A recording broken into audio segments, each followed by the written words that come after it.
ஆண்டவராகிய தேவன் என்று தியானத்திற்காக தந்த வேத வாக்கியம் சங்கீதம் 92 12-13 ஆகிய வசனங்களை வாசிக்க கேட்போம். 12-13. நீதிமான் பனையை போல் செழிப்பான், லீபனோனில் உள்ள கேதிர்வை போல் வளருவான். கர்த்தருடைய ஆலயத்திலே நாட்டப்பட்டவர்கள் எங்கள் தேவனுடைய பிரகாரங்களில் செழித்திருப்பார்கள். ஹல்லேலூயா, ஹல்லேலூயா. ஆண்டவருடைய நீதிமான்கள் ஆசீர்வதிக்கப்பட்டிருப்பார்கள். அந்த நீதிமான்கள் ஆண்டவருடைய ஆலயத்தில் நாட்டப்பட்டிருந்தால் செழித்திருப்பார்கள் என்று வேதம் இன்று நமக்கு தியானிப்பதற்காக தந்திருக்கிற வேத வார்த்தை. ஆமென், ஹல்லேலூயா. அதாவது தேவனுடைய பாதத்தில் நீதிமானாக விளங்கப்படுகிறவன், தேவனுடைய பாதத்தில் நீதிமானாக விளங்கப்படுகிற தேவ பிள்ளைகள் சபையிலே நாட்டப்பட்டிருந்தால் அவருடைய குடும்பம், அவருடைய தனிப்பட்ட வாழ்க்கை செழித்து ஓங்கும் என்று வேதம் நமக்கு சொல்லப்பட்டிருக்கிறது. ஆமென். நீதிமான் பழைய போல் செழித்து லீபனோன் உள்ள கேதிர் மரவை போல வளருவான். அவன் வளர்ந்து கர்த்தருடைய ஆலயத்திலே நாட்டப்பட்டவர்களாக இருக்கும்போது எங்கள் தேவனுடைய பிரகாரங்களில் செழித்து இருப்பார்கள். ஹல்லேலூயா. அப்போ நீதிமானாக மாற்றப்பட்டு கர்த்தருடைய சபையிலே நாட்டப்பட்டவர்களாக இருந்தால் கர்த்தருடைய செழிப்பை சுதந்தரித்துக் கொள்வார்கள் என்று வேதம் சொல்லுது. ஹல்லேலூயா, ஹல்லேலூயா, ஹல்லேலூயா. நம்ம இயேசு நல்லவர். ஆமென் சொல்லலாமே. உற்சாகமாக ஒரு அல்லேலூயா சொல்லலாமே. முழு இருதயத்தோடு ஒரு அல்லேலூயா சொல்லலாமே. முழு பலத்தோடு ஒரு அல்லேலூயா சொல்லலாமே. உற்சாகமாக ஒரு கரந்தட்டு கொடுக்கலாமே. அப்போ கர்த்தருடைய நீதிமானாக மாற்றப்பட்டு கர்த்தருடைய சபையிலே நாட்டப்பட்டு இருக்கிறவர்கள் செழித்திருப்பார்களாம். அப்போ கர்த்தருடைய சபையிலே நாட்டப்பட வேண்டுமானால் கர்த்தருடைய நீதிமானாக இருக்க வேண்டும். நீதிமான் யார்? ஆமென். எல்லாரும் சொல்றாங்க நீதிமான் நீதிமான் நீதிமான் நீதிமான். எப்படி நீதிமானாக மாறுகிறது? எப்படி நீதிமானாக நம்ம ஆண்டவருடைய சமூகத்திலே ஆண்டவரை தொழுது கொள்ளுகிறது? நீதிமானாக மாற்றப்பட்டால் கர்த்தருடைய சபையிலே மாற்றப்பட்டால் கர்த்தருடைய சபையிலே நாட்டப்பட்டவர்களாக இருப்போம். அப்போ அந்த நீதிமான் நாட்டப்பட்டவனாக இருந்தால் செழித்தவர்களாக இருப்பார்கள். ஆண்டவருடைய ஆவிக்குரிய வாழ்க்கையில், ஆண்டவருடைய கர்த்தருடைய ஆவிக்குரிய வாழ்க்கையில் கர்த்தராகிய தெய்வம் நமக்கு தருகிற செழிப்பை நாம் பெற்றுக்கொள்ள வேண்டும். ஹல்லேலூயா, ஹல்லேலூயா. ஆண்டவரால் ஆசீர்வதிக்கப்பட்டேன் என்று சொல்லி பரலோகத்திற்கு போவதற்கு நாங்கள் ஆயத்தமாக இருக்கிறோம், கானான் தேசத்திற்கு ஒப்பான பரதேசிக்கு போவதற்கு நாங்கள் ஆயத்தப்படுகிறோம் என்று சொன்னால் பரலோகத்து போக்கு ஆயத்தப்படுகிறது உண்மைதான். கர்த்தர் நம்மை ஆயத்தப்படுத்துகிறார். அதனுடைய அடையாளமே இந்த உலகத்தின் ஆசீர்வாதத்தை பெற்றுக்கொள்ளாமல் எப்படி நீ ஆசீர்வதிக்கப்பட்டவன், எப்படி தேவனுடைய நீதிமான், ஊழியக்காரனாக இருந்தாலும் சரி, விசுவாசியாக இருந்தாலும் சரி, எந்த ஜனமாக இருந்தாலும் சரி, ஆண்டவருடைய ராஜ்யத்து போக்கு தன்னை ஆயத்தப்படுத்தி ஆண்டவருடைய ராஜ்யத்து போவதற்காக தன்னுடைய உள்ளத்தை, ஆவி ஆத்மாவை ஆயத்தப்படுத்தினாலே உலகத்தினுடைய ஆசீர்வாதம் அத்தனை உனக்கு வரும். மத்தேயுல ஒரு வசனம் சொல்லப்பட்டிருக்கிறது. பேதுரு ஆண்டவராகிய தேவன் சொல்கிறார், ஐஸ்வர்யவான் தேவனுடைய ராஜ்யத்தில் பிரவேசிக்கிறது ரொம்ப கடினம் என்று சொன்னபோது ஆண்டவராகிய தெய்வம் இந்த சீசர்களை பார்த்து சொன்னார், ஒட்டகம் ஊசியின் காதில் நுழைகிறது லெகுவா இருக்கும். ஆமென். ஊசி வாசலில் ஒட்டகம் நுழைந்து போகிறது லெகுவாக இருக்கும். ஆனால் ஐஸ்வர்யவான் பரலோக ராஜ்யத்தில் பிரவேசிக்கிறது ரொம்ப கடினம் என்று சொன்னார். ஏனென்றால் இவனுடைய இருதய மத்திரியம் அவனுடைய பொக்கிஷத்தை நோக்கி இருக்கும், இவனுடைய இருதய மத்திரியம் அவனுடைய தொழிலை நோக்கி இருக்கும், இவனுடைய இருதய மத்திரியம் அவனுடைய பணத்தை நோக்கி இருக்கும். ஆண்டவரை நோக்கி இருப்பதற்கு தவறிவிட்டு, ஆண்டவருக்கு முதலிடத்தை கொடுப்பதற்கு தவறிவிட்டு, ஆண்டவருக்கு மகத்துவத்தை செலுத்துவதற்கு தவறிவிட்டு இவன் உலகத்துக்குரிய காரியத்தில் இருக்கும்போது ஆண்டவராக தேவனை விட்டு அகன்று போகிற போக்கிலே அவர்கள் நாசமடைஞ்சு போகிறார்கள். நீதிமானாக மாற்றப்படாமல் விழுந்து போகிறார்கள் என்பதை புரிந்து கொள்ள வேண்டும். ஹல்லேலூயா. இந்த 2 வசனத்திலும் சொல்லப்பட்டிருக்கிறது, நீதிமான் ஓங்கி வளருவான். அவன் ஓங்கி வளரும்போது சபையிலே நாட்டப்பட்டவனாக அவன் சித்தரிக்கப்படுவான்.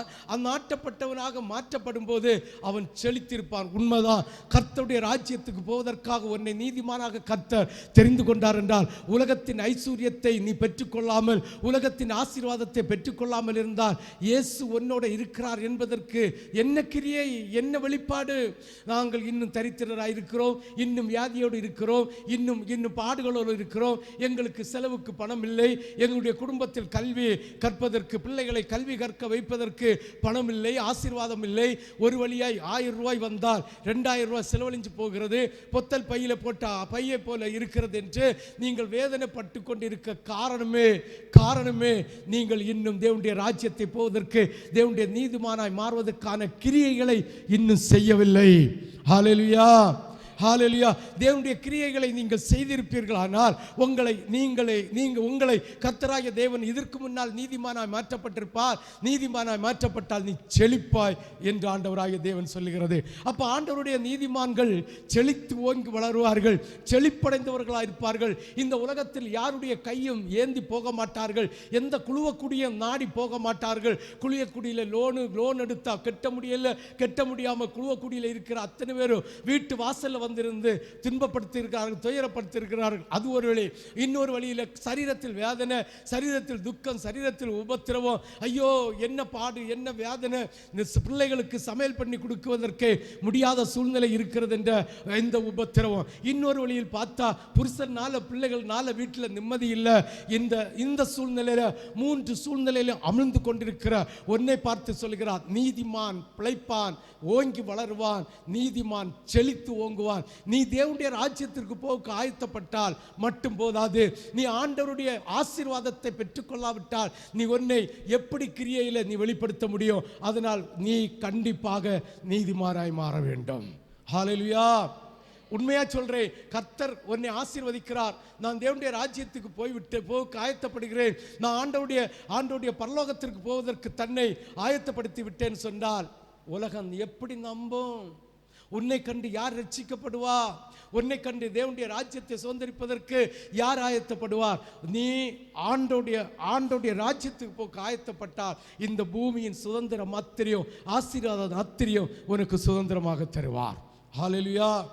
பேதுரு கேட்கிறான் அதே ஆண்டவர்கிட்ட, ஆண்டவரை நாங்கள் பிள்ளையை விட்டு, வீடை விட்டு, பெற்றோரை விட்டு எல்லாம் விட்டுட்டு வந்தோமே, எங்களுக்கு என்னன்னு கேட்டார். அவர் சொன்னார், பரலோக ராஜ்யமும் உனக்கு உண்டு, இந்த பூமியில் எதை இழந்தாயோ 100 நீ பெற்றுக்கொள்வாய் என்று. ஆமென். ஹல்லேலூயா, ஹல்லேலூயா.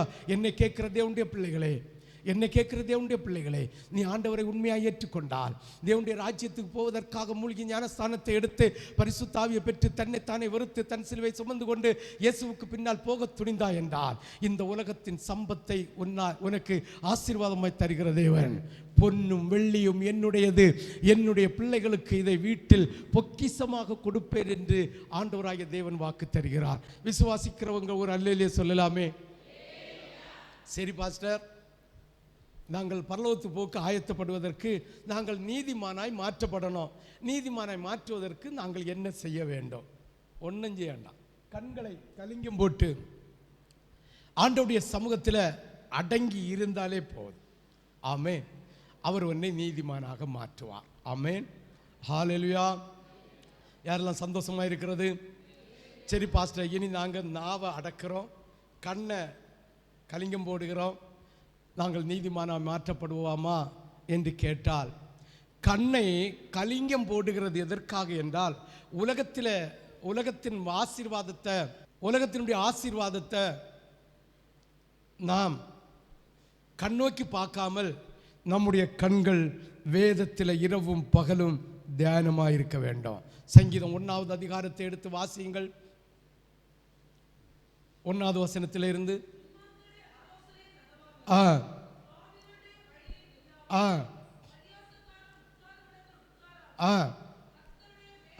கர்த்தருடைய வேதத்தில் பிரியமாயிருந்து இரவும் பகல், இதுக்காக தான் கலிங்கம் போட சொல்றது.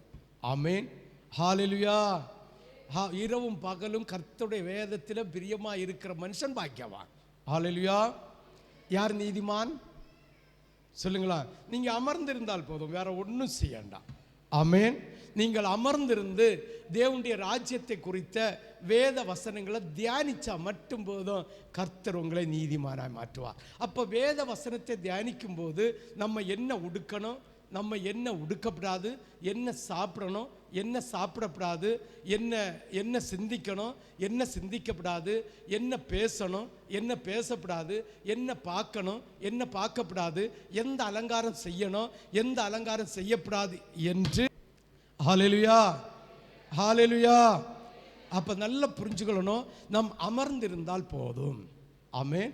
நாம் அமர்ந்திருந்து வேத வசனத்தில் இரவும் பகலும் தியானிக்கும் போது என்ன செய்ய வேண்டும், என்ன செய்யக்கூடாது, எதை பேச வேண்டும், எதை பேசக்கூடாது, எதை பார்க்க வேண்டும், எதை பார்க்கக்கூடாது, எதை உடுக்க வேண்டும், எதை உடுக்கக்கூடாது, எதை புசிக்க வேண்டும், எதை புசிக்கக்கூடாது என்று வேதத்தில் சொல்லப்பட்டிருக்கிறது. ஆமென். அதை நாம் கடைபிடிச்சால் மட்டும் போதும், உன்னை நீதிமானாக கர்த்தர் மாற்றுவார். ஆமென். ஹல்லேலூயா. அப்போ எதையெல்லாம் கடைபிடிக்கணும்னு ஆண்டவராகிய தேவன் எசேக்கியா புஸ்தகத்தில் ஒரு சில வார்த்தைகளை நமக்கு தந்திருக்கிறார். ஹல்லேலூயா. எசேக்கியேல் புஸ்தகம் 18வது அதிகாரம், எசேக்கியேல் 18வது அதிகாரம் 5லிருந்து 9 வரை வாசிக்க கேட்போம். எசேக்கியேல் 18 5லிருந்து 9 வரை. ஒருவன் நீதிமானாயிருந்து, ஹல்லேலூயா ஹல்லேலூயா, நீ நீதிமானாய் மாற்றப்பட வேண்டுமானால், நீ நீதிமானாய் இருக்கிறாய் என்றால் நிச்சயமாக நிச்சயமாக நீ நியாயத்தையும் நீதியையும் நடப்பிக்க வேண்டும். ஹல்லேலூயா. ஒருவன் நீதிமானாய் இருந்து நியாயத்தையும் நீதியும் செய்து மலைகளின் மேல் சாப்பிடாமலும், ஆமென், மலைகளின் மேல், ஆமென், ஹல்லேலூயா, சாப்பிடாமலும், ஆண்டவருக்கு விருப்பமில்லாத உயர்ந்த இடத்துல போய் சாப்பிடாமலும், ஆமென். இந்த உலகத்தில் உயர்ந்த இடம் என்று சொல்லப்படுகிற, இந்த உயர்ந்த இடம் என்று சொல்லப்படுகிற அநாகரிகமான இடத்துல போய் இருந்து நீ சாப்பிடப்படாது. ஹல்லேலூயா ஹல்லேலூயா. நம்ம நீதிமான மாற்றப்பட்டால் நம்ம ஓங்கி வளருவோம், ஓங்கி வளர்ந்தால் சபையில் நாட்டப்படுவோம், சபையில் நாட்டப்பட்ட செழித்திருப்போம். நீ பரலோகத்துக்கு போகிறது உண்மைதான், பரலோகத்துக்கு போகிறது உண்மைதான், நான் இல்லைன்னு சொல்லலை. அதை நான் எப்படி விசுவாசிக்க, பக்கத்தில் இருக்கிறவங்க எப்படி விசுவாசிக்க? நீ தரித்திரனா குழுவக்குடியில் போய் கடமை எடுத்து, குழுவக்குடி தானே, குழுவில் போய் கடமை எடுத்து அவங்களுடைய ஏச்சியும் பேச்சியும் வாங்கி அந்த குழுவ கூட்டத்தில் இருக்கிற 13 பேர் 15 பேருக்கு அடிமையாக நீ இருந்தா நீ நீதிமானா? நோ, சபிக்கப்பட்டவன் என்று அர்த்தம். ஆமே, சபிக்கப்பட்டவள் என்று அர்த்தம். ஆனால் நம்ம என்ன செய்வோம்? நான் பரலோகத்துக்கு போவேன், நான் பரலோகத்துக்கு போவேன், நான் பரலோகத்துக்கு போவேன். மற்றவர்கள் எப்படி நம்புவார்கள்? உலகத்தில் இருக்கிற ஜனங்கள் எப்படி நம்புவார்கள்? ஆண்டவராகிய தெய்வம் உன்னை ஆசீர்வதித்தா நீ இப்படிப்பட்ட குழுவில் போய் கையாந்தப்படாது. ஆமென், ஹல்லேலூயா. அப்போதான் நீ நீதிமானாக மாற்றப்படுகிறா. நீ நீதிமானாக மாற்றப்பட்டா நீ செழித்து ஓங்கி வளருவ, நீ செழிப்புள்ள பிள்ளையா இருப்ப. இதை தேசத்தார் காணும்போது, ஐயோ, இஸ்ரவேல் தேவனை ஆராதிக்கிற, நம்முடைய இயேசுவை ஆராதிக்கிற இந்த பிள்ளைகள் ஐஸ்வர்யவானாக இருக்கிறார்கள், அவ்வளவு மகிமையாக இருக்கிறார்கள், அவர்களிடம் ஆடம்பரத்தை காண முடியவில்லை, அவர்களுடைய ஏளனமான காரியங்கள் காண முடியவில்லை, அலங்கோலமான அலங்காரத்தை காண முடியவில்லை, இவர்கள் தேவனுக்கு பயந்தவர்கள் என்று சொல்லி உன்னுடைய தெய்வத்தை கண்டு பயப்படுகிற பயம் உன்னுடைய வீட்டாருக்கு, உன்னுடைய அயலத்தாருக்கு உண்டாகும் என்பதை புரிந்து கொள்ள வேண்டும். ஆமே. இது இல்லாமல் பாருங்க, ஆண்டவரை ஏற்றுக்கொண்டேன், நான் ரட்சிக்கப்பட்டு 40 வருஷம் ஆச்சு, நான் நகை கலத்தி 50 வருஷம் ஆச்சு, நான் ஞானஸ்தானம் எடுத்து 35 வருஷம் ஆச்சு, நான் பரிசுத்தாவி பெற்றது 12வது வயசிலே பெற்றேன், 12வது வயசிலே பெற்றேன். ஆனால் இன்னைக்கு உலகத்தார் இகழ வேண்டிய இடத்துல, உலகத்தார் அசுவிசிப்படுத்த வேண்டிய இடத்துல, உலகத்தார் பரிகாசம் அடிக்க வேண்டிய இடத்துல நீ இருக்கிறாய் என்றால், இல்லை பரிகாசம் அடிக்கிற இடத்தோடு நீ இருக்கிறாய் என்றால், பரிகாசத்திற்கு உரிய இடத்திலே நீ இருக்கிறாய் என்றால், கர்த்தராகிய தெய்வம் கர்த்தராகிய தெய்வம் கர்த்தராகிய தெய்வம் உன்னோட இருக்கிறார் என்று நான் எப்படி நம்ப முடியும்? உலகத்தார் எப்படி நம்ப முடியும்? ஐயோ, இஸ்ரவேலின் தேவன் பரிசுத்தரா இருந்தாலும் ஐஸ்வர்யவானும் சம்பத்து உடையவராய் இருக்கிறாரே, அவருடைய பிள்ளைகளுக்கு இந்த சம்பத்தை கொடுப்பாரே, இவர்கள் விசுவாச பிள்ளைகள் என்று சொல்லுகிறார்களே, ஏன் தரித்திரராய் இருக்கிறார்கள்? ஹல்லேலூயா. சிந்திச்சு பாருங்கள், நான் ஏன் தரித்திரனாய் இருக்கிறேன்? யான் வியாதியினால வர்மப்பட்டு, உபத்திரவத்தினால கஷ்டப்பட்டு, மந்திர தந்திரங்களினால் தாக்கப்பட்டு, குடும்பத்தில் செய்வினைகளினால நாங்கள் கட்டப்பட்டவர்களாக இருந்து வறுமையும் சோதனையும் என் குடும்பத்தை இன்னும் ஆட்டிக்கொண்டிருக்கிறது என்றால் நீ நீதிமானா இல்லை, நீ நீதிமானா இல்லை. ஆனால் வெளியில் நான் நீதிமான், ஆண்டவரை ஏற்றுக்கொண்டேன், ஆண்டவரை மகிமைப்படுத்துகிறேன், ஆண்டவரை துதிக்கிறேன், ஆண்டவரை பாடுகிறேன். நான் பிசாசை வணங்க போகல, விக்கிரகத்தை வணங்க போகல. ஆனால் விக்கிரகத்துக்கு ஒத்த ஆராதனை, அதுதான் மேட்டிலே போய் சாப்பிடாதீர்கள். அதாவது இருதயத்தை மேட்டின்மையாய் வைக்கிறது நிமித்தம் நீ விக்கிரக ஆராதனை செய்கிறாய் என்ற அர்த்தம். இந்த மேட்டின்மை நீ கர்த்தருக்கு கொடுக்க வேண்டிய மகிமையே உன் மனைவிக்கு கொடுத்தாலும், உன் பிள்ளைகளுக்கு கொடுத்தாலும், உன் பெற்றோருக்கு கொடுத்தாலும், உன் புருஷனுக்கு கொடுத்தாலும் அது விக்கிரக ஆராதனை. இப்படிப்பட்ட மேட்டின்மையான காரியத்தோடு நீ உட்கார்ந்து சாப்பிடாதேன்னு சொல்றாரு. ஆமென். ஹல்லேலூயா. தெரியுமா உங்களுக்கு? பொய்யனும் பொய்க்கு பிதாவுமாய் இருக்கிற பொல்லாத சாத்தான் தந்திரமாக ஆண்டவருக்கு செலுத்த வேண்டிய மகிமையே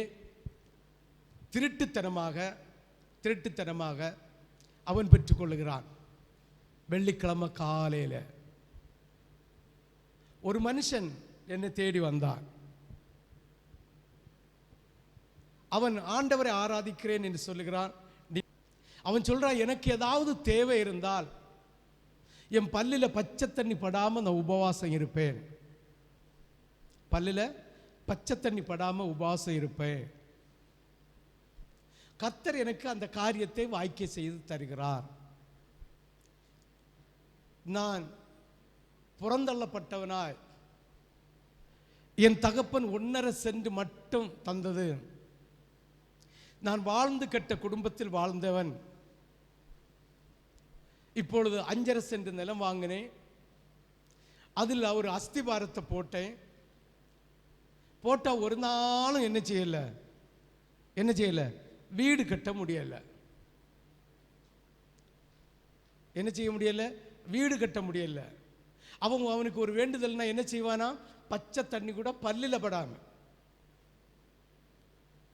உபவாசம் இருந்து ஆண்டவர்கிட்ட கேட்டு பெற்றுக்கொள்வானா. இவன் சொல்லுகிறான், ஒரு மனுஷன் வந்து சொன்னானா, ஒரு கிடுகிட்டு என்னது நல்ல காலம் பிறக்கு தெரியுமா? யாருக்கெல்லாம் அந்த குடுகுடுப்பக்காரன் பார்த்துருக்கு, கேட்டிருக்கு, கேட்காம யாரும் இருக்க முடியாது இல்லையா? அவனுக்கு பிழைப்பு. அது ஞானம் உள்ளவர்களாக இருந்தால் நாம் ஞானத்தோடு இருக்கணும். இந்த குடுகுடுப்பக்காரனுடைய கதையும் சொல்லிட்டு நான் இந்த கதைக்கு வாரேன். குலசேகரத்தில்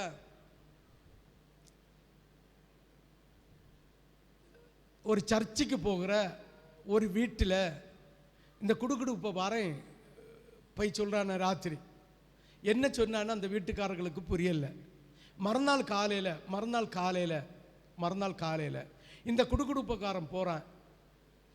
சொல்ல, உனக்கு இந்த வீட்டில் தோஷம் இருக்கு. குடு இந்த தோஷம் மாற பரிகாரம் உண்டு. குடு என்ன இருக்கு? தோஷம் மாற பரிகாரம் உண்டு. குடு அது ஒரு பரிகாரம். நீங்க எனக்கு தெரியும் அம்மா, நான் செக்கம்மாளுக்கு இந்த பரிகாரத்தை செய்ய சொல்லல. மார்த்தாண்டத்தில் வெட்டுமணியில் இருக்கிற அந்தோனியார் குருசடியில் கஞ்சி ஊத்துறாங்க. ஒரு நாள் ஊத்துற கஞ்சியை நீ செலவு செய்து ஊத்து.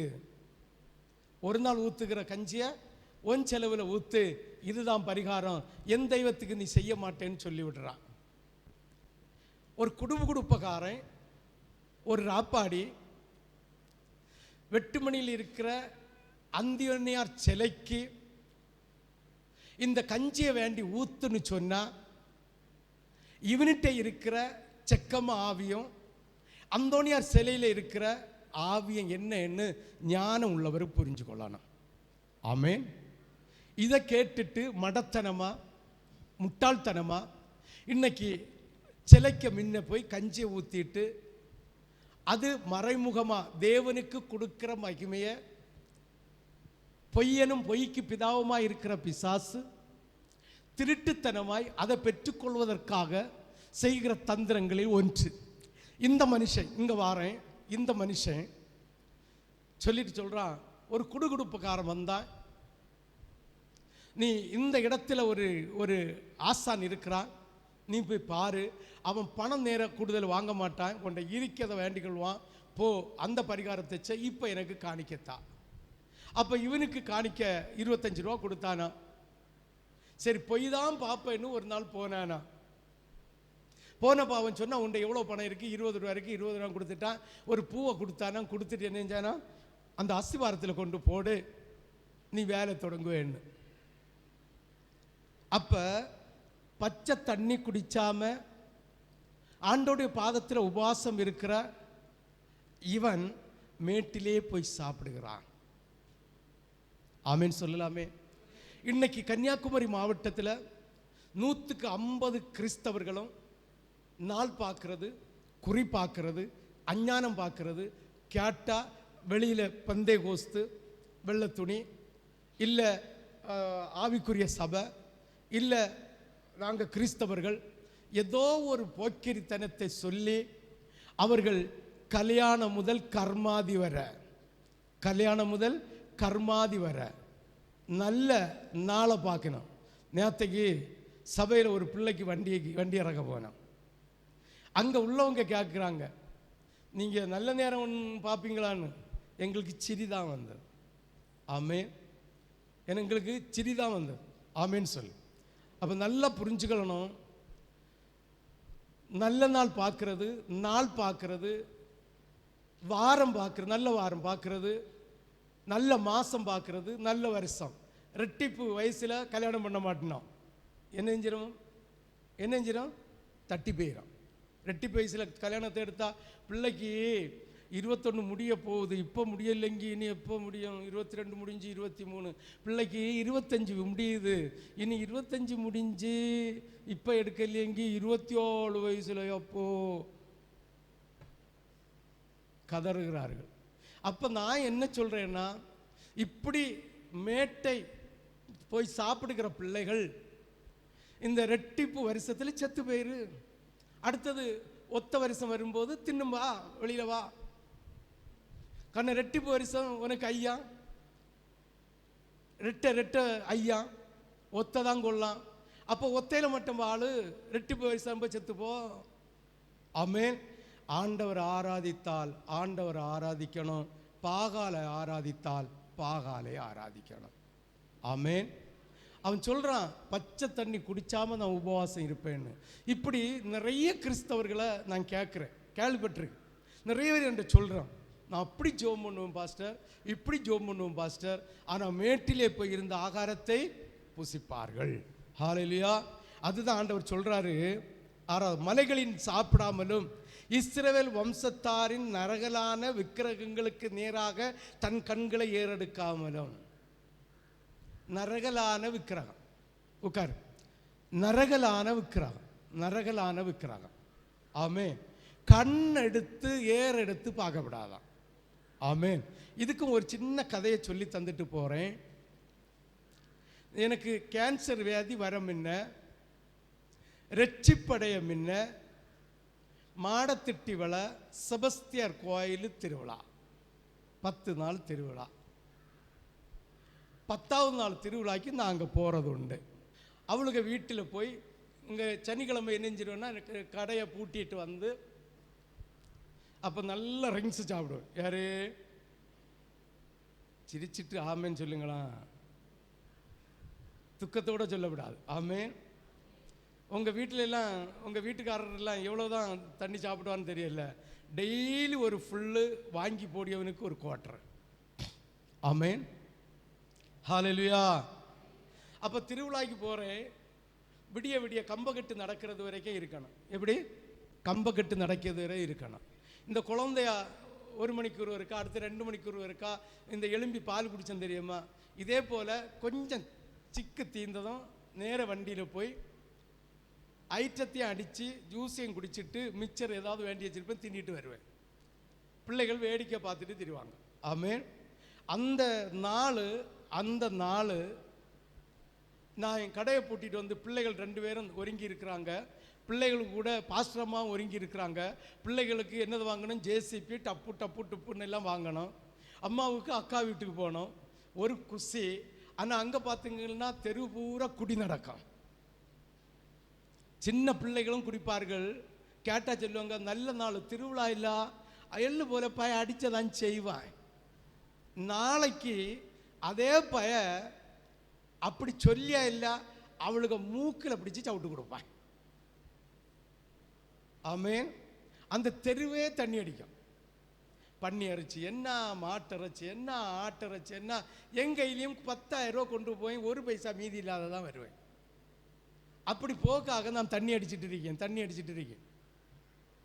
நரகலான விக்கிரகத்தை ஏறெடுத்து பார்க்கக்கூடாது என்பதற்காக கர்த்தர் தந்த சாட்சியை இன்னைக்கு சாட்சி பகர்கிறேன். உட்கார்றேன், 2 காலை நீட்டி போட்டு உட்கார்றேன். பாஸ்டர் என்ன செய்யும்? மிரண்டாயில் பெப்சியில் ஐட்டத்தை ஊற்றி கொண்டு தரலைங்க அவள் வாழ முடியாது, கொண்டு போடுவேன். ஆமென். ஹல்லேலூயா. ஒரு அரை கிட்ட பெய்யாச்சு. நைட்டு எனக்கு அரை அடிக்கிற வழக்கம். ஆமென். அவர் அப்படி அடித்ததுனால தான் மண்டையெல்லாம் நல்ல முடிய கருத்துட்டு இருக்குது. நானும் கொஞ்சம் அடித்த மாட்டேன்னா என் பண்டாட்டியும் சொல்லியதெல்லாம் கேட்டிருப்பான்னு.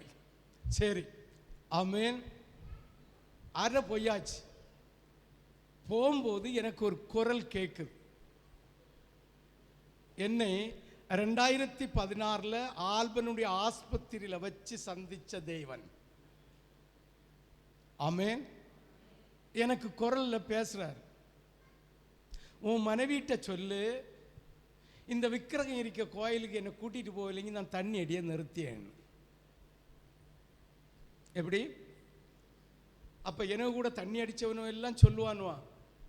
ஏன்னா அவனும் எப்படி அடிப்பானுவன்னா, ஒரு பக்கடி ஊற்றுவானு, ஒரு சின்ன ஒரு 50 மில்லி 70 மில்லி ஊற்றிட்டு அந்த கிளாஸ் நிறைய ஜூஸ் ஊற்றுவானுவான். எனக்கு எப்படின்னா, அந்த கிளாஸில் 3/4 மேலே ஐட்டம் ஊற்றணும், ஒரு 1/4 ஊற்றணும், 180 மில்லியை ஊற்றணும். அதுக்கு மேலே கொஞ்சம் இடம் இருக்குல்ல, அதில் தான் எண்ணெய்களும் ஊற்றணும். அப்போ தான் எனக்கு போகும்போது எறும்பு கடிச்சது போல இருக்கும். அவனுல சொல்லுவானுவா, இந்த குடோன் நிறுத்தி செஞ்சு நாங்கள் எல்லாம் நிறுத்துவோம் என்ன. ஹல்லேலூயா, ஹல்லேலூயா.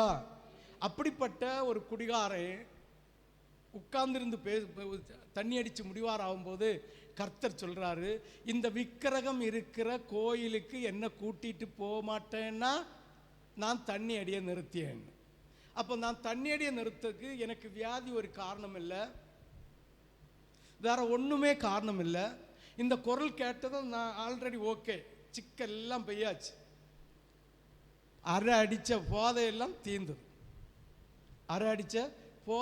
தீர்ந்தது. அப்போ என் மனைவியை விழிச்சு சொல்கிறேன், இங்கே பாரு, இந்த விக்கிரகம் இருக்க கோயிலுக்கு என்னை கூட்டிகிட்டு போக மாட்டியா, நான் தண்ணி அடிய நிறுத்தியேன். உடனே அவள் சொல்கிறா, அவளை கிட்ட வச்சு தான் சொல்கிறேன்,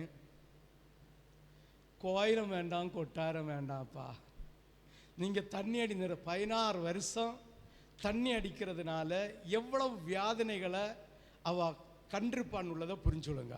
ஆனால் ஒரு நாள் கூட நீ தண்ணி அடிச்சப்படான்னு என்ன வேலை இல்லை. ஆமென் சொல்லு.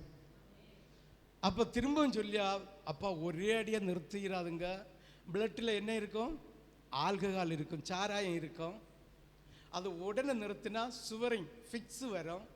அதனால ஒரே அடியாக நிறுத்தாதுங்கன்னு ஆண்டவர் திரும்ப எனக்கு குரல் கேட்குது. புத்திக்கு ஸ்திரீக்கு புத்தி இல்லை, உண்மைதான்.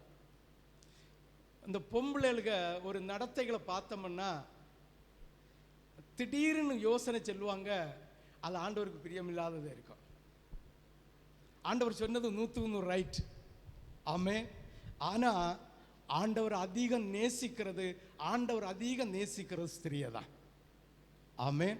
அப்பப்போ கொக்கி இல்லாத இந்த புழுவை போல என்னைங்கன்னு சொல்லி போடுவாள்வா. சரி, அதை ஒதுக்கி வச்சிருவோம்.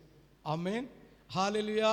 ஏன்னா நாக்கில் என்ன இல்லை, எலும்பு இல்லை, அதனால சொல்லி போடுவாள்வா. அதை நம்ம என்ன செய்யக்கூடாது. ஆண்டவர் சொல்லார், ஸ்திரீக்கு புத்தி இல்லை, நான் நிறுத்தினதான்னு சொல்லணும். அதனால மீதி இருக்கிற, ஏன்னா அங்கே கொண்டு போக்க ஒரு ஃபுல்லாக ஆண்டி வச்சிருக்கேன். எனக்கு இண்டிகையில் சைடில் போட கப்பு, செம்பு, ஜூஸு எல்லாம் இருக்கும். ஆமென். சின்ன பார் போலே இருக்கும். ஆமென். கொண்டு போக்க வேண்டி வச்சுருந்ததையும் இன்னைக்கு ஒன்று வாங்கினதில் மீதியும் அப்பப்போ குடித்ததில் குறை கொஞ்சம் கொஞ்சமாக இருக்கும். அதை எல்லாத்தையும் என்ன செய்கிறேன், ஊற்றி ஃப்ரெண்டவளுக்கு கொண்டு கொடுக்க போகிறேன்னு கிளம்புறேன். அப்போ அவள் சொல்கிறா, கர்த்தர் உங்களை பாதுகாத்து கொள்ளுவார், நம்மளை பிடிச்ச பாவம் நம்மளோட தீரணும், யாருக்கும் கொடுக்கப்படாது, இது நாசமாக போனேன்னு என் மகன்கிட்ட கூப்பிட்டு, மகனை அம்மையம்மா இந்த பாட்டிலெல்லாம் எடுத்து சாணாங்குண்டில் காம்பவுண்டில் எறியணும். இந்த சத்தத்தை கேட்டு அண்ணன் கேட்குறேன், அங்கே என்ன சவுண்டுன்னு. ஒன்றும் இல்லை, பாட்டில் வந்து நுறங்கிச்சின்னு சொல்லணும். அன்னைக்கு நின்னது குடி. அப்போ விக்கிரக ஆராதனை உனக்கு இல்லாமல் இருந்தா உன் வீட்டில் உள்ள குடி மாறும். விக்கிரக ஆராதனை இல்லாமல் இருந்தா உன் வீட்டில் உள்ள குடி மாறும். ஐயோ பாஸ்டர், நான் விக்கிரக ஆராதனை செய்யலை, நான் விக்கிரக ஆராதனை பண்ணல, நான் விக்கிரக ஆராதனைக்குள்ள தலை எடுத்து கூட வைக்க மாட்டேன்.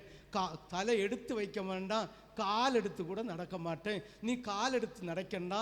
இன்னைக்கு புதிய ஏற்பாடு காலத்தில் ஆண்டவருக்கு கொடுக்க வேண்டிய மகிமையை இன்னொருத்தனுக்கு, இன்னொரு பொருளுக்கு, இன்னொரு காரியத்துக்கு கொடுத்தாலே அதுதான் மேட்டின் மேலே மேட்டின்மையோடு புசிக்கிறது. அவர் சொல்லுகிறார், என்னுடைய மகிமையை இன்னொருவனுக்கு கொடேன். தெரியுமா? இன்னொன்று, கானாவூர் கல்யாண வீட்டில் சொந்த அம்மைக்கு கூட அவர் கொடுக்கல. சொந்த அம்மா புண்ணியவதியாக இருந்து ஆண்டவர் இயேசு கிறிஸ்துவை கர்ப்பத்தில் ஏற்றுக்கொண்டு, அன்னைக்கு ஒரு சட்டம் இருந்தது. ஒரு சட்டம், இப்படி கல்யாணத்துக்கு முன்ன பிள்ளை பெற்றா இல்லை கர்ப்பம் உண்டாயிருந்தா 3 முக்கு ரோட்டில் விட்டு கல்லறிஞ்சு கொல்லணும்னு நியாயப்பிரமாணத்தின் சட்டம். அதையும் அவ அசட்டை பண்ணி கர்த்தருடைய தூதனுடைய வார்த்தைக்கு இறங்கி கர்த்தருடைய நிழல் அவள் மேல் அசைவாடி இயேசு கிறிஸ்து என்கிற உன்னதமான வார்த்தை கருவில் வந்து அது மனுஷ ரூபமாய் பெற்றெடுத்த அம்மா தான் மரியாள். இந்த மரியாளை இன்னைக்கு நிறைய பெந்தேகோஸ்துக்காரங்க கிறிஸ்தவர்கள் கனவீனப்படுத்துகிறார்கள். சபிக்கப்பட்டவர்கள் என்ற அர்த்தம், சபிக்கப்பட்டவர்கள் அர்த்தம். ஓ அம்மாய நீ கனவீனப்படுத்தினா உனக்கு ஆயுசு எப்படி குறைஞ்சி போவோமோ, இயேசுக்கு அம்மாவையும் கனவீனப்படுத்தினா நிச்சயமா நீ ஆயுசு எட ஆயுசுல தரை உண்டு போவ. ஆமென். அந்த இயேசு தான். அந்த அம்மா வந்து கேட்குறாங்க, வீட்டில் திராட்சரசம் குறைவுபட்டு போச்சு, வீட்டில் திராட்சரசம் குறைவுபட்டு போச்சு, உன்னால் எதையும் செய்ய முடியுமா? செய்ய முடியும் என்பது அம்மாவுக்கு தெரியும். அந்த குழந்தை எப்படி உருவாச்சு, எந்த விதத்தில் வந்தது, யாருடைய வார்த்தையினால் வந்தது அம்மாவுக்கு தெரியும். அதனால போய் சொன்னாங்க. இந்த அம்மாவும் வேலைக்காரலும் வந்து இயேசுவிட்ட வந்து சொன்ன மாத்திரத்தில் இயேசு அந்த அடையாளத்தை, அற்புதத்தை திராட்சரசமாக மாற்றியிருந்தால் எல்லாரும் அம்மாவிட்ட தான் வேண்டுதல் வைப்பாங்க. அது இல்லாமலே இன்னைக்கு எனக்காக வேண்டிக் கொள்ள அம்மாவே, எனக்காக வேண்டிக் கொள்ள 33 மாலை 53 செய்கிறாங்க. அது அவங்களுடைய வழக்கம், அது செய்யட்டு, நம்ம குற்றப்படுத்தல. நீ செய்யாதே என்று கர்த்தர் சொல்லுகிறார். ஏன்னா தேவனுடைய மகிமையை இன்னொருவனுக்கு கொடேன். அம்மாவை கனப்படுத்து, மகிமை செலுத்தாத. இயேசுக்கு அம்மாவை கனவீனப்படுத்துகிறவர்கள் சபிக்கப்பட்டவர்கள் என்ற அர்த்தம். இயேசுக்கு அம்மாவுக்கு இயேசு கொடுக்கிற மகிமையை கொடுக்காத. ஆமென். ஹல்லேலூயா. யாருக்கெல்லாம் புரியுது? புரிஞ்சவங்க மட்டும் ஒரு அல்லேலூயா சொல்லலாமே. புரியாதவர்கள் இருப்பீர்களானார் அல்லேலூயா சொல்லாமல் இருங்களா? ஹல்லேலூயா. அப்ப நல்லா புரிஞ்சுளுங்க. விக்கிரக ஆராதனை என்றால் ஆண்டவருக்கு கொடுக்க வேண்டிய மகிமையை இன்னைக்கு 11 மணிக்கு வந்தவர்களும் 10:30 மணிக்கு வந்தவர்களும் 10:15 வந்தவங்களும் 10:10 மணிக்கு 10:10 வந்தவங்களும் விக்கிரக ஆராதனை செய்துட்டு வந்தீர்கள் என்பதை புரிந்து கொள்ள வேண்டும். ஆமென். கர்த்தருக்கு கொடுக்க வேண்டிய உபவாச பண்டிகை, கர்த்தருக்கு கொடுக்க வேண்டிய நேரத்தை யாருக்கு கொடுக்குறோம்? கல்விக்கு கொடுக்குறோம், தொழிலுக்கு கொடுக்குறோம், வேலைக்கு கொடுக்குறோம், இல்லை ஏதாவது ஒரு காரியத்துக்கு கொடுக்குறோம். இதுதான் விக்கிரக ஆராதனை. ஐயோ, என் பிள்ளை உபத்திரவிக்குது, என் பிள்ளை காரியங்களை செய்து பிள்ளைக்கு ஆகாரம் கொடுக்கணும்னு சபையில் வெளியில் போயிருந்தாலும் விக்கிரக ஆராதனை தான். நீ ஆண்டவருக்கு கொடுக்க வேண்டிய நேரத்தை யாருக்கு கொடுத்தாலும் அது விக்கிரக ஆராதனை. ஆமென். அதுதான். இப்படி விக்கிரக ஆராதனைக்கு ஒத்த பாவத்தை நீ செய்ய நரகலான விக்கிரகத்துக்கு முன்னால போய் நிற்காத. ஆமென். யாருக்கெல்லாம் புரிஞ்சவங்க கேட்டா சொல்லுங்க, ஐயோ நான் நகை கலத்தின பந்தே கோஸ்து, வெள்ளை கட்டின பந்தே கோஸ்து, மீசை எடுத்த பந்தே கோஸ்து, இப்படி ஆகும் எல்லா கோஷம் நானாக்குன்னு சொல்லிட்டு ஆண்டவர் ஆராதிக்கிற நாளில் அடுப்பை கூட பற்ற வைச்சாதேன்னு வேதம் சொல்லுது. இவ போய் புருஷனுக்காக அடுப்பு பற்ற வச்சு, இல்லை பெண்டாட்டிக்காக பிள்ளைகளுக்காக அடுப்பு பற்ற வச்சு எல்லா காரியங்களையும் தனக்கு உண்டான எல்லா காரியத்தையும் செய்து முடிச்சிட்டு வந்து நாம் பச்சை தண்ணி கூட பல்லில் படலை. அந்த அந்த வெள்ளிக்கிழமை வந்து சொன்ன மனுஷனை போல நான் பச்சை தண்ணி கூட படாமல் உபவாசத்தோடு வந்திருக்கிறேன்னா இந்த உபவாசம் உன் வீட்டு அடுப்பில் போட வேண்டிய உபவாசம். ஆமென். ஹல்லேலூயா. அப்ப நீதிமானாய் நீ மாற்றப்பட வேண்டுமானால் நரகலான விக்கிரகத்துக்கொத்த எந்த பாவமும் உங்ககிட்ட இருக்கக்கூடாது. ஆமே. இந்த நரகலான விக்கிரகத்துக்கு ஒத்த பாவம் உனக்கிட்ட இருந்தா வீட்டில் எப்படி குடி மாறும்? சிந்திச்சு பாருங்க. என்னுடைய அனுபவத்தில் ஆண்டவராகிய தேவன் குரல்ல வந்து சொல்லி, இந்த விக்கிரகம் இருக்கிற கோயிலுக்கு என்னை கூட்டிட்டு போவாட்டா நான் குடியை நிறுத்துறேன்னு சொல்றேன். உண்மையா சொல்றேன், அன்னைக்கு இருந்த இடத்திலிருந்து விட்ட குடி இன்னது வர ஜீவன் உள்ளது வர அதை திரும்பி தொடக்கூடாது என்பதில் கர்த்தர் வைராக்கியம் உள்ளவராயிருக்கிறார். ஆமென். ஹல்லேலூயா. யாருக்கெல்லாம் புரியுது? சொந்த இடத்துல தேவனுடைய பிள்ளைகளுக்கு கனமே கிடைக்காதுன்னு அன்னைக்கே சொல்லிட்டார். அதனால 40வது நாள் உபவாசம் 40 நாள் இருக்க வைத்தார். 40வது நாள் கர்த்தர் என்னோடு 4 மணிக்கூர் வந்து பேசினார். 10 மாவட்டத்தில் ஊழியந்தாரன் சொன்னார், நான் கேட்ட விண்ணப்பம் மாவட்டம் இது இல்லைப்பா, நான் தூர ஓடிறேன். ஏன்னா என்ன எல்லாருக்கும் தெரியும். ஆமென். 100% ஆட்களுக்கும் தெரியும். ஆமென். இன்னாருக்கு மகன் இன்னாரு இப்படி கடை போட்டிருந்தான், ஆனால் இப்படி ஆகும், முரடனாகும். ஆனால் ஒரு சிலர் சொல்லுவாங்க, பாவம் அந்த மனுஷன் பாவம் விலை குறைச்சி விற்கான்னு. ஒரு சிலருங்க சொல்லுவாங்க, இல்லை போன்னு சொல்லுவாங்க. இப்படி எல்லாம் தெரிஞ்சவங்க இங்கே என்ன ஏற்றுக்கொள்ள மாட்டேனேன்னு ஆண்டவராகிய தேவன் சொன்னதுனால நான் நினச்சி வெளியில் ஓடனோ இந்த இடத்துல தான் தொடங்க வச்சார். அப்பளே நினச்சிட்டேன், ஊர் மக்கள்கிட்ட அடி வாங்க, அடின்னா கையடி இல்லை வாயடி வாங்கக்காக என்ன ஆயத்தப்படுத்தியாச்சுன்னு நினச்சேன். ஹல்லேலூயா. ஹல்லேலூயா. இன்னைக்கு அந்த அடி பட்டுட்டு தான் இருக்கிறேன். ஆமென் சொல்லலாமே. உற்சாகமாக ஒரு அல்லேலூயா சொல்லலாமே. அப்ப இந்த விக்கிரக ஆராதனைக்கு ஒத்த பாவம் உன் வீட்டில் இருக்குந்தோறும் வீட்டில் குடி மாறாது. அருமையான சகோதரியே, அருமையான சகோதரனே, முதல்ல நீ சிந்திக்கிறது உன் வீட்டில் குடி மாறனையும் ஒரு புருஷையும் பிள்ளைய குடி மாறிட்டா, ஆண்டவரே நான் நல்லா இருப்பேன், நான் நல்ல சந்தோஷமா இருப்பேன்னா இந்த விக்கிரக ஆராதனைக்கு ஒத்த பாவம் உன் குடும்பத்திலிருந்து மாறணும். என்ன பாடு, என்ன உபத்திரம், இந்த விக்கிரக ஆராதனைக்கு ஒத்த பாவம் நம்ம குடும்பத்தில் இருக்குமானால் குடி மாறாது. அதுதான் ஆண்டவர் சொல்றாரு, நரகலான விக்கிரகத்துக்கு முன்ன போய் நிற்காத. ஹல்லேலூயா. ஹல்லேலூயா. தன் கண்களை ஏறெடுக்காமலும் தன் அயலானுடைய மனைவியை தீட்டுப்படுத்தாமலும் தூர ஸ்திரியோடு சேராமலும் ஒருவனையும் ஒடுக்காமலும். எப்படி? ஒருவனையும் ஒடுக்காமலும். ஆமென். எப்படி ஒடுக்காம? ஒரு ஆள்கிட்ட 5000 ரூபா கடன் வாங்கினா அதை திரும்பி கொடுக்கணும். 10,000 ரூபா வாங்கினா திரும்பி கொடுக்கணும். 100 ரூபா வாங்கினா திரும்பி கொடுக்கணும். 1 ரூபா வாங்கினா கூட திரும்பி கொடுக்கணும். ஆமென். அடுத்தது அடுத்தவங்களுடைய சம்பாத்தியம், அவங்க நிறைய சம்பாதிக்கணும், அவங்க நல்லா இருக்கணும், செழிப்பாக இருக்கணும்னு அவங்கள எந்த விதத்திலாவது ஒடுக்கணும். நம்ம தொழில் செஞ்சு கொண்டிருப்போம், வேலை செஞ்சுட்டு இருப்போம், நம்ம வேலைக்கு ஒருத்தன் எதிரியாக இருப்பான், இல்லை நம்ம தொழிலுக்கு ஒருத்தன் எதிரியாக இருப்பான், அவனை தொலைச்சி கட்டணும்னு உனக்கு ஜெபம் இருந்தால் நீயும் உன் சந்ததியும் சபிக்கப்பட்டு போவீர்கள். ஆமே. ஓய் அயலானர சிநேகிக்க நேசிக்க தெரியாத நீ உன் கண்ணில் காணாத இயேசுவை எப்படி நேசிப்ப?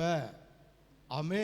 நமக்கு யாராவது ஒரு தீங்கு செஞ்சிட்டா, இல்லை புருஷனுடைய அண்ணன் புருஷனுடைய தம்பி யாராவது ஒரு தீங்கு செஞ்சிட்டா ஜெபம் பூரா அவங்களுக்கு வரதே இருக்கும். அப்படி ஜெபிக்கிறவர்களை கர்த்தருடைய நீதிமான்களுடைய சபையில் வச்சிருக்க மாட்டார். அவர்கள் நரகலான விக்கிரகத்தை ஆராதிக்கிற இடத்துல கொண்டு போயிடுவார். ஹல்லேலூயா. யாருக்கெல்லாம் புரியுது? புரிஞ்சவங்க மட்டும் ஒரு அல்லேலூயா சொல்லலாமே, உற்சாகமாக ஒரு அல்லேலூயா சொல்லலாமே, முழு இருதயத்தோடு ஒரு அல்லேலூயா சொல்லலாமே. பாருங்க மலை அதுக்கடுத்து தன் ஆயிரம் ஒருவனையும் ஒடுக்காமலும் கொள்ளையிடாமலும் இருந்து கடன் வாங்கினவனுக்கு அடமானத்தை திரும்பி கொடுத்து தன் அப்பத்தை பசித்தவனுக்கு பங்கிட்டு விடு. நான் இந்த வசனத்தில் ஒன்றை எடுக்கிறேன், இந்த வசனத்தில் ஒன்று எடுக்கிறேன், முந்தின வசனத்தில் ஒன்று. மேட்டுகளின் மேலே அதாவது விக்கிரகத்துக்கு முன்னால் போய் நிற்கப்படாது, பசித்தவனுக்கு ஆகாரம் கொடுக்கணும். ஆமென். ஹல்லேலூயா. பசித்தவனுக்கு. இன்னைக்கு வார பிச்சைக்காரங்கள்ட்ட கேளுங்க, சோறு இருக்கு சாப்பிட்டுன்னு போனியா? எனக்கு நான் சாப்பிடாத சோறா நீங்கள் தர போறியா? நேற்றை ஒருத்தி வந்தா, ஒரு பொம்பளை வெத்திலையும் போட்டுட்டு கரகரன்னு வந்தா. எங்கிட்ட தேமானூர் களக்காடு போகிற வழியில் உள்ள ஒரு பொம்பளையா ஒரு பெட்டியை வச்சுட்டு ஓடி வந்து அங்கே இருந்தால் வெளில பார்க்கணும். ஒருக்கு அடிச்சல கொட்ட கட்ட கட்ட கட்டன்னு ஒரு 10 தடவை அடிச்சா. சரி போனேன், ஷாப்பில் 10 ரூபா இருந்து எடுத்து கொடுத்தேன்.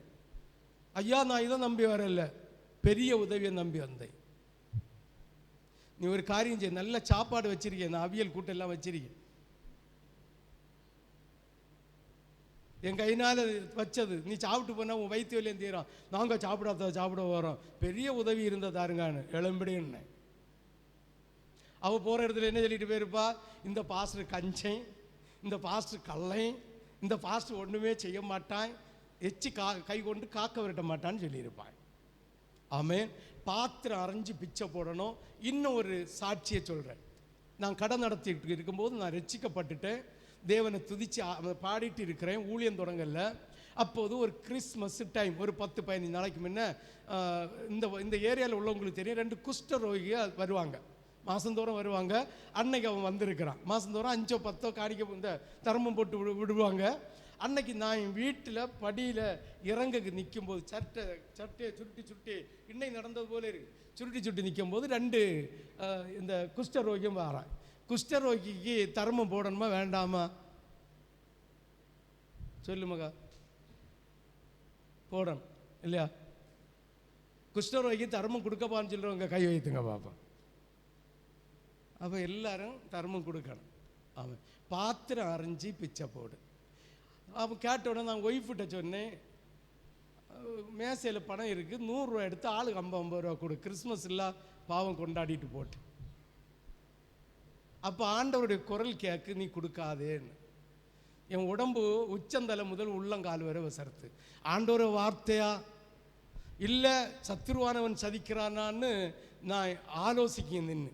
இதுதான் நமக்கு ஒரு உணர்வு வந்தால், நமக்கு ஒரு சத்தம் கேட்டால் ஆராய்ந்து அடுத்த தீர்மானத்தை செய்யணும். ஆமென். அது அப்படியே கண்ணை மூடிட்டு நினைஞ்சிடப்படாது. இயேசுவை போல பேசுகிற, இயேசுவை போல ஒளி தருகிற, இயேசுவை போல கிரியை செய்கிற, இயேசுவை போல அடையாளம் செய்கிற பிசாசானவன் உண்டு, வேஷம் தரித்தவன் உண்டு. அப்போ எனக்கு ஒரு சந்தேகம் இன்னைக்கு உங்களுக்கு இருக்கிறது போல, ஐயோ குஷ்டரோகிக்கு தர்மம் கொடுக்கப்படாதுன்னு ஆண்டவர் சொல்ல மாட்டார், ஆண்டவர் சொல்ல மாட்டார். ஆனாலும் என் தேவன் பேசினா ரைட்டாக இருக்கணும்னு எனக்குள்ள ஒரு சொந்தனை 5 நிமிஷம் நேரம் நின்று யோசிக்க. அன்னைக்கு என் மனைவி உண்டுகிட்டா. ஆமாம். யோசித்துட்டு சொல்லிட்டு, இங்கே பாருங்க, இதில் யார் தண்ணி அடிப்பாடு கேட்டேன். தண்ணி ஐயா நான் 1 குவார்ட்டர் வேண்டும் ஐயா, மத்தியானம் பாதியை சாப்பிடுவேன், பாதியை ராத்திரிக்கு வைப்பேன், இவன் திருடி குடிச்சு போடுவான். எப்படி? இவன் திருடி குடிச்சு போடுவான். உடனே அவன் சொல்லுவான், நான் வேண்டி வச்சிருக்க வீடி சிசர் எல்லாம் திருடி இழுப்பான் அவன். அப்போ வீடி சிசரு போதை வஸ்துகள் சாராயம் குடிக்கிறவனுக்கு தேவ பிள்ளைகளுடைய பணம் போய் சேரக்கூடாது. ஆமென். கர்த்தருக்கு பிரியமில்லாத ஊழியக்காரன் வந்தா கூட வந்தனும் சொல்லப்படாதான். எடுங்க பார்ப்போம். 1 யோவான் 2வது அதிகாரம் 10வது வசனம்.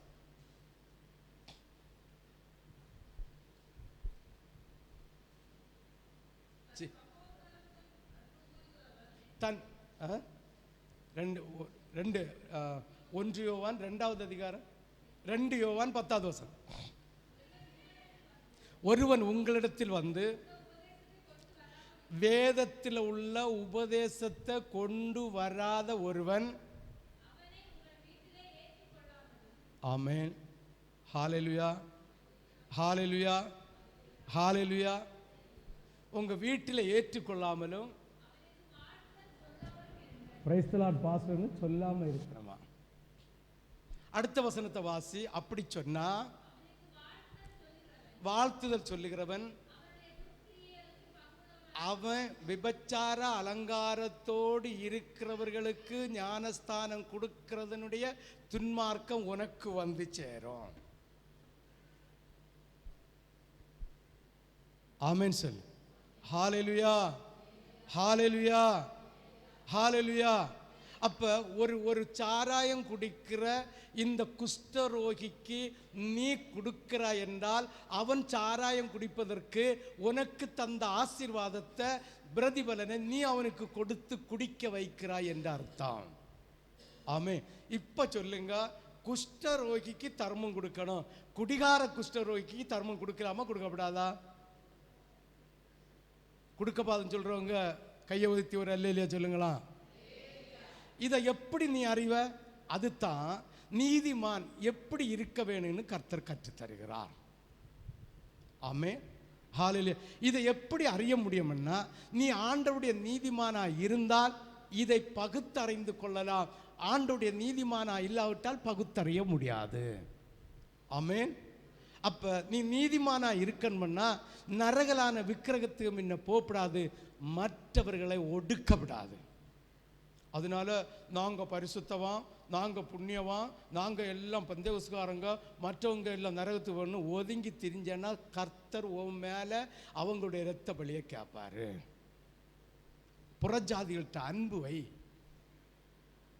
அவங்களுடைய வழியை கடைப்பிடிக்காத, அவங்கள்ட்ட அன்பு வச்சு அவங்களுக்காக ஜெபம் பண்ணி அவங்களுக்காக விடுதலை வாங்கி கொடுக்காத இந்த சபையில் நாட்டப்பட்டேன் என்றும் நீதிமான் என்றும் தேவனுக்கு பிள்ளை என்றும் நான் விக்கிரகத்தை வழிபடலை என்றும் அடுத்தவனை ஒடுக்கலை என்று நீ சொல்வாயானால் இப்ப நீ அடுத்தவர்களை ஒடுக்குகிறாய் என்று அர்த்தம்.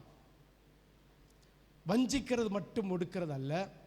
ஆண்டவராகிய தேவன் உனக்கும் எனக்கும் தந்த பரிசுத்த ஆவியை பெற்றவர்களாய், ஆமென், ஹalleluya, பரிசுத்த ஆவியை பெற்றவர்களாய் அவருடைய கிருபைகளையும் வரங்களையும் பெற்று வைத்துவிட்டு உன் குடும்பத்தில், உன்னுடைய உற்றாரில், உன் தேசத்தில் இந்த தரித்திரரை போல பாடுகளோடு வேதனைகளோடு துக்கத்தோடு இருக்கிற பிள்ளைகளுக்கு ஜெபித்து விடுதலை வாங்கி கொடுக்காவிட்டால் நீ அவர்களை ஒடுக்குகிறாய் என்ற அர்த்தம். ஆமென், ஹalleluya. நம்ம பெற்றுக்கொண்ட பரிசுத்த ஆவி வீட்டில் பிட்டு அவிக்கவோ இட்லி அவிக்கவோ அல்ல. உலகத்தில் பாடுகளோடு துன்பங்களோடு வேதனைகளோடு துக்கங்களோடு அதை ஏன் வந்ததுன்னு நீ ஆராய போக வேண்டிய அவசியம் இல்லை. ஏன் அவங்க பாவத்தினால வந்ததா, முற்பிதாக்களுடைய பாவத்தினால வந்ததா, என்ன பாவம் நீ கேட்க வேண்டிய அறிய வேண்டிய அவசியமே இல்லை. கர்த்தர் உன் கண்ணில் காட்டி தந்துட்டா, கர்த்தர் உனக்கு அறிவில் கொண்டு தந்துட்டா, அவங்களுக்காக திறப்பில் நின்று ஜெபம் பண்ணி அவங்களுக்கு சமாதானத்தையும் விடுதலையும் வாங்கி கொடுக்காவிட்டால் அவர்களை நீ பெற்ற பரிசுத்தாவியின் அபிஷேகத்தை உனக்காக வைத்துவிட்டு இதை அவர்களுக்கு பகிர்ந்து அளிக்காமல் அதனால் வருகிற நன்மைகளை நீ கொடுக்காமல் அப்படிப்பட்ட ஜனங்களை நீ ஒடுக்குகிறாய் என்ற அர்த்தம். ஆமென், ஹalleluya. சிந்தித்து பாருங்கள். நீ விக்கிரகத்துக்கு முன்னால், நரகலான காரியத்துக்கு முன்னால் கண்களை ஏறெடுத்து பார்க்காமலும், நீ உன் இனத்தாரை, உன்னுடைய தேசத்தாரை ஒடுக்காமலும் இருக்க வேண்டும் என்று கர்த்தர் எச்சரிக்கிறார். ஆமென். ஹல்லேலூயா, ஹல்லேலூயா, ஹல்லேலூயா. பாருங்க, தன் அப்பத்தை பசித்தவனுக்கு பங்கிட்டு வஸ்திரம் இல்லாதவனுக்கு வஸ்திரம் தரிப்பித்து. ஆமென், ஹல்லேலூயா. அப்போ உனக்கு ஆண்டவர் தந்திருக்கிற இந்த அப்ப துணிக்கையே, இதில் உள்ள வீதத்தை மற்றவர்களும் சாப்பிட வேண்டும். அது மட்டுமில்லை, உனக்கு தந்திருக்கிற ஆகாரத்தின் பிரதிபலனை மற்றவர்களும் புசிக்க வேண்டும் என்கிற தாகம் இருக்கணும். ஏன்னா குடும்பத்தில் குடி மாறணும், ரட்சிப்பு வரணும். அப்போ விக்கிரக ஆராதனைக்கு ஒத்த பாவம் சாபம் உன் வீட்டில் இருந்தால் குடி எப்படி மாறும்? மாறவே மாறாது. ஆமென், ஹல்லேலூயா. நீ அடுத்தவனை ஒடுக்கி அடுத்தவனுக்கு ஆகாரம் கொடுக்காம, பசித்தவனுக்கு ஆகாரமும் வஸ்திரம் இல்லாதவனுக்கு வஸ்திரமும் கொடுக்காம இருந்தா, ஆண்டவருடைய அதாவது விக்கிரகத்துவத்தை பாவத்தையும் செய்துட்டு இருந்தா எப்படி நீ நீதிமானாக மாற்ற முடியும்? நோ, மாற்ற முடியாது. ஹல்லேலூயா, ஹல்லேலூயா, ஹல்லேலூயா. 7வது வசனம் இல்லை, 8வது வசனம். வட்டிக்கு கொடாமலும் பொலிசை வாங்காமலும் அநியாயத்துக்கு தன் கையை விலக்கி மனிதர்க்குள்ள வாழ்க்கையை உண்மையா தீர்த்து. பாருங்க, வேதம் சொல்லுது, வாசி பார்ப்போம்.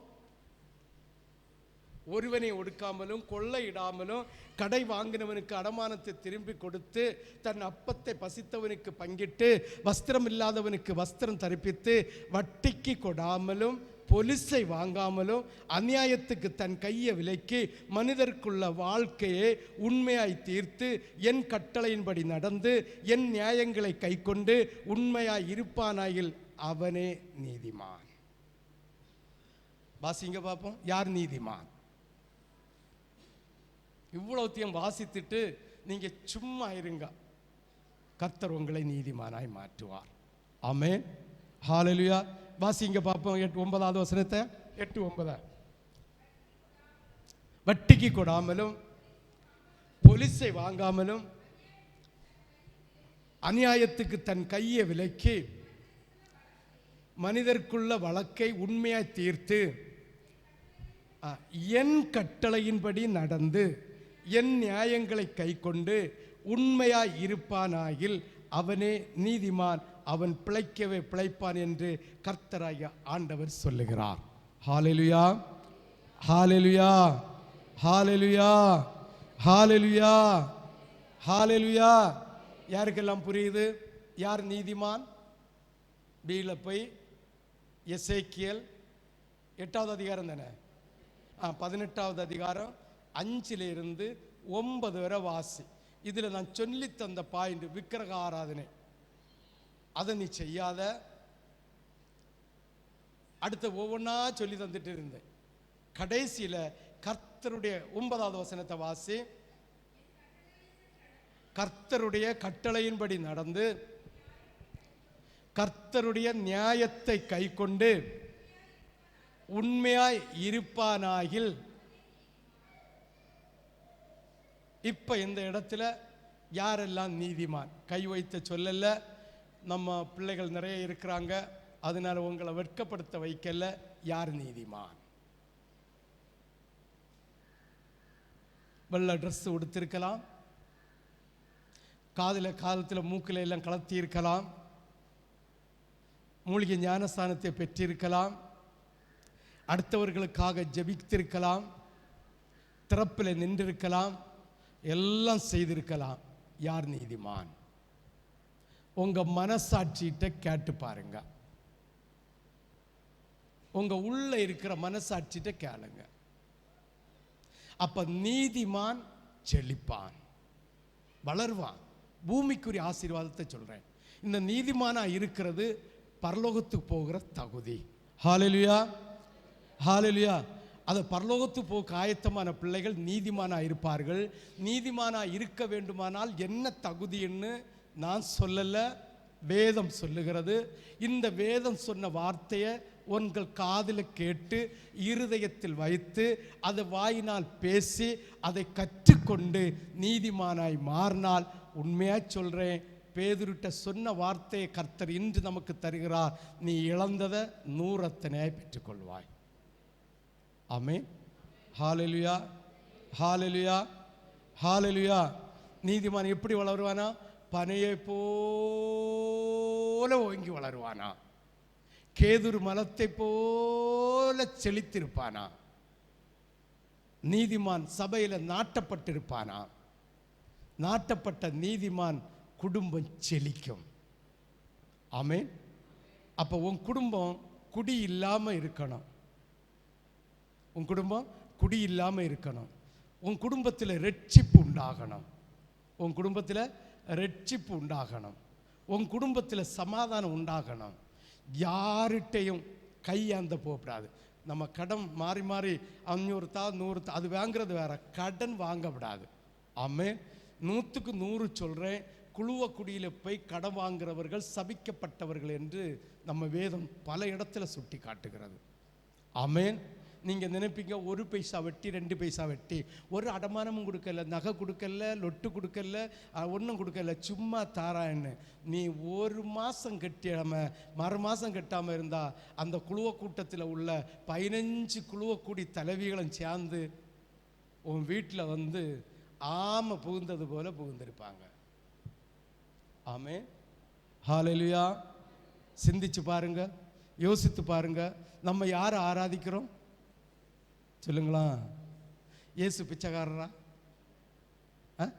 இயேசு தரித்திரரா? சொல்லுங்க பார்ப்போம். வரிகாரன் வந்து பணம் கேட்டான். வரிகாரன் பணம் பார்த்தாரு. ஆமாம் கொடுக்கணும் இல்லை வரி. உடனே கூட இந்த சீசன் விழிச்சான், நீ ஒரு தூண்டி எடுத்து கொண்டு போடு, ஒரு மீன் அகப்படம், அதை வாயப்பழ, அதில் ஒரு வெள்ளிக்காசாக வம்படம் கொண்டு வா. அந்த இதை 2ஐயும் காட்டினார். ராயனுக்கு படமும் இருக்கு, இன்னொன்று இருக்கு இல்லையா, நம்பரும் இருக்கு. ராயனுக்குள்ளது ராயனுக்கு செலுத்து, தேவனுக்குள்ளது தேவனுக்கு செலுத்து. அவச்சப்படாதா? பொன்னும் வெள்ளியும் யாருடையது? பூமி அது நிறைவன் யாருடையது? கர்த்தரை வழிபடுது. நீ நகை அணியாத்தது விக்கிரகத்துக்கு ஒத்த, விபச்சாரத்துக்கு ஒத்த அலங்காரம், அதை நீ அணியாமல் இருக்கணும். பொண்ணு ஒருத்தரப்படாது. இதே மாதிரி தான் நீ ரட்சிக்கப்பட்ட, பரலோகத்து போக்கு ஆயத்தப்பட்டன்னு ரட்சிக்கப்படாத, உலகத்தில் பாவத்தோடு இருக்கிற, இல்லை உலக மனுஷனோடு இருக்கிற பிள்ளைகளை கண்டு நாம் வந்து ஒரு அவிய எல்லாம் நரகத்துக்கு போகணும் பாருங்க. நீ தான் நரகத்துக்கு போயிட்டே இருப்ப. ஆமென், ஆமென், ஹல்லேலூயா. அப்போ வெள்ளியும் பொன்னும் கர்த்தருடையது. இந்த வெள்ளியும் பொண்ணு யாருக்கெல்லாம் வேணும்? ஆமென் சொல்லுங்க. லாரன்ஸ் நிறைய யோசிக்க. அப்படி உண்மைதான் மக்கா, நான் ஒரு பொய் சொல்லலை. ஆண்டோடைய ஆலோசனையை கேட்டு தான் சொல்கிறேன், ஆண்டோடைய வார்த்தையை கேட்டு தான் சொல்லேன். ஒரு தேவ பிள்ளைக்கு வீட்டில் பொன்னும் வெள்ளியும் நிலமும் இருக்கணும். ஒரு நிலம் இல்லைன்னு வச்சுக்க, சொந்த வீடு கட்ட முடியுமா? முடியுமா? முடியாது. வாடகை வீட்டில் தான் இருக்கணும். ஆமென். ஒரு 5 பவுன் 10 பவுனு நகையை சொல்லலை, பவுனு உன் வீட்டில் இருந்தால் ஏதாவது ஒரு நல்ல காரியம், ஏதாவது ஒரு கெட்ட காரியம் கொண்டு விற்று செலவு செய்யலாமல் செய்ய முடியாதா? நீ நீ சீட்டு போட்டு, அவன் சீட்டுக்காரன் கொண்டு போய் ஒரு எல்ஐசியை போட்டு நீ செத்த புறவை கிடச்சி பிரயோஜனமே இல்லை. பிரயோஜனம் உண்டா? இல்லை. உனக்கு காண்டவர் தருகிற காரியத்தை வெள்ளியும் பொண்ணு வேண்டி வை, இல்லைங்க நிலத்தை வேண்டி போடு.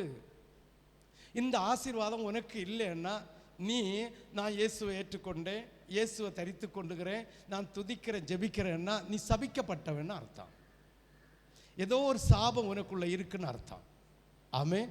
வாசிங்க 5:2-9 வரை. இதோட நம்ம நிறுத்திடுவோம், அடுத்த பகுதிக்கே போகணும், தேவையில்லை. ஒருவன் நீதிமானாய் இருந்து நியாயத்தையும் நீதியும் செய்து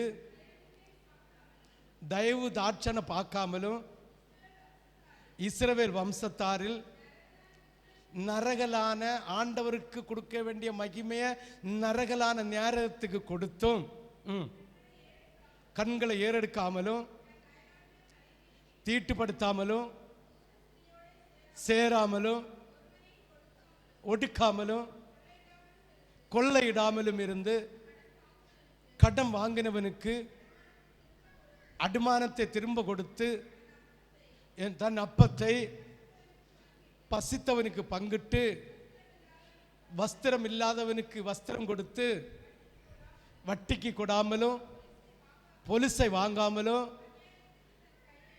அநியாயத்துக்கு தன் கையை விலக்கி உண்மையா தீர்த்து என் கட்டளையின்படி நடந்து என் நியாயங்களை கைக்கொண்டு உண்மையா இருப்பானாகில் அவனே நீதிமான், அவன் செழிப்பான். அப்ப வீட்டில் இன்னும் குடியா மாறல, பிள்ளைகள் கீழ்ப்படி இல்லாம ஏன் இருக்குது, ஏன் மரணத்துக்கு வியாதி வருது, உபத்திரம் வருதுன்னா நீ கர்த்தருடைய நீதிமான் இல்லை. காரணம், இந்த 5 இருந்து 8 வரை உள்ள வசனத்தில் ஏதோ ஒரு பாவம் உன் கையில் இருக்கு, ஏதோ ஒரு பாவம் உன் கையில் இருக்கு. இதனால தான் நம் தரித்திரனாக நம்ம தரித்திரவாசியாக இருக்கிறோம். ஹல்லேலூயா. அப்ப இவ்வளத்தையும் செய்யாதபடிக்கு கடைசி வசனத்தின்படி ஆண்டவருடைய கட்டளையும் வார்த்தைக்கும் கீழ்ப்படிந்து எவன் இருப்பானோ அவனே நீதிமான்.